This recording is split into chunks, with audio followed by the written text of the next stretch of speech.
రాములోరి కళ్యాణానికి కోటి తలంబ్రాలు. పంట కోతకు రాముడు తన వానర సైన్యంతో పంట కోతకు సిద్ధమయ్యారు. కోటి తలంబ్రాల మహాయజ్ఞానికి 14వసారి వానరు వేషధారణలో వరి పంట కోత కోశారు. దేవుళ్ళు దివి నుండి భువికి దిగి వచ్చినట్లు రాముడు, లక్ష్మణుడు, హనుమంతుడు, సుగ్రీవుడు, జాంబవతుడు, అంగజుడు, విశ్వామిత్రుడు వేషధారణలో కోటి తలంబ్రాల మహాయజ్ఞ పంట కోతలో వేషధారణలు అందరినీ ఆకట్టుకున్నాయి. తూర్పు గోదావరి జిల్లా గోకవరం మండలం అచ్యుతాపురంలోని శ్రీకృష్ణ చైతన్య సంఘం ఆధ్వర్యంలో 14వసారి రాములోరి కళ్యాణానికి కోటి తలంబ్రాల మహాయజ్ఞం కోసం వేసిన 2 ఎకరాల పంట పొలంలో వరి కోతను కోసి కోటి తలంబ్రాలుగా రాములోరికి సమర్పించిన వారణ సైన్యం. ఉదయాన్నే ముందుగానే రాములోరికి ప్రత్యేక పూజలు చేసి అనంతరం పంటను కోసి ఆ కోసిన పంటను మోసుకొని వెళ్లి ఒక చోట ధాన్యాన్ని వలచి రాములోరి పాదాల ముందు శ్రీరామ అంటూ కోటి తలంబ్రాలు సమర్పించారు.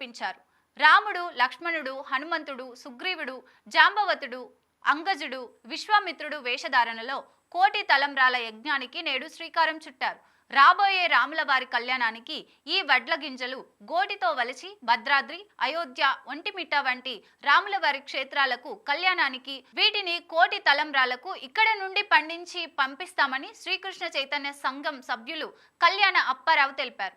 హిందూ తత్వాన్ని మరింత పెంచేందుకు రాములోరి కళ్యాణానికి ప్రతి ఏటా ఇటువంటి పురుగు మందులు కొట్టకుండా నేచురల్ గా వరి పంటను పండించి వాటిని కోసి వరి కుప్పలుగా వేసి ఒలిసిన ధాన్యాన్ని జిల్లాలోని అన్ని ప్రాంతాలకు పంపించి వడ్ల గింజలు గోటితో ఒలిపించి ఒక్కొక్క వడ్ల గింజలను మరలా వాళ్ళని ప్యాకెట్లు తయారు చేసే కోటి తలంబ్రాలుగా రాములోరి కళ్యాణానికి పంపిస్తామని కళ్యాణం అప్పారావు శ్రీకృష్ణ చైతన్య సంఘం సభ్యులు తెలిపారు.